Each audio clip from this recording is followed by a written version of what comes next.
சரவணன், இது சக்தி water solution. இந்த கருவி வந்து வாட்டர் ஸ்ட்ரக்சர்ட் யூனிட் சொல்லுவோம். அதாவது கடினமான நீரை பராமரிப்பு இல்லாமல் மிருதுவான தண்ணியாக மாற்றுறது. விவசாயத்துக்கு வந்து மிருதுவான தண்ணி ரொம்ப முக்கியமான ஒரு விஷயம். ரெண்டாவது உப்பு தன்மை, சப்ப தண்ணி அந்த மாதிரிலாம் சொல்லுவாங்க. தண்ணி இருந்ததுன்னா வேறு அழுகல், வேர் பிடிக்காது, மண் இறுகிடும், காங்கிரீட் போட்ட மாதிரி இந்த மாதிரி நிறைய பிரச்சனை இருக்குது. இதுக்கெல்லாம் வந்து உரம் தேவையில்லை, தண்ணியை சரி பண்ணாலே போதும். இது மாதிரி சரி பண்ண விவசாயிகள்கிட்ட எப்படி ஃபீல் பண்ணுறாங்கன்றது ப்ளஸ் அந்த ரிசல்ட்டை வந்து தொடர்ந்து சேனல் பரிவர்த்தோம். நீங்கள் வந்து சேனல் சப்ஸ்கிரைப் பண்ணிக்கோங்க, உங்கள் தெரிஞ்ச நண்பர்களுக்கு இந்த சேனல் ஷேர் பண்ணுங்கள். ஸோ விவசாயிகளுக்கு வந்து தண்ணியிலேருந்து பிரச்சனை வெளியே வந்து நல்ல விவசாயம் பண்ணுறது சப்போர்ட் பண்ணுங்கள். தேங்க்யூ. ஸோ இதோடைய ரிசல்ட் எப்படின்றத பார்த்து சார்கிட்ட கேட்போம். சார் வணக்கம். வணக்கம் சார். நீங்கள் இந்த கருவி எப்படி முதல்ல பார்த்தீங்க? இது யூடியூப்பில் மாதிரி தான் பார்த்தேங்க. யூடியூப்பில் பார்த்துருக்கீங்க ஃபுல் அண்ட் ஃபுல்லு. ஆமாம்.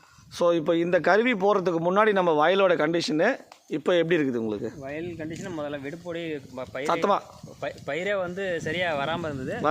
கொஞ்சம் சுமாராக பரவாயில்ல, நல்லா இருக்குது. இப்போ வரைக்கும் சுமாராகுதா பரவாயில்லையா? இப்போ பரவாயில்ல, பரவாயில்ல இருக்குது.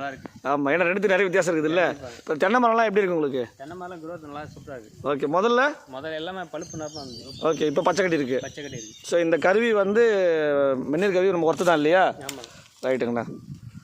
சார் வந்து கோபி சார், அவர் வந்து ஜெகதீஷன் சாரோடைய வயலில் பார்த்துட்டு வந்து அவர் கருவி போட்டிருக்காரு. அவருடைய ரிசல்ட்டை வந்து நான் உங்களுக்கு தனி வீடியோவாக பதிவு பண்ணுறேன் நான். நன்றி.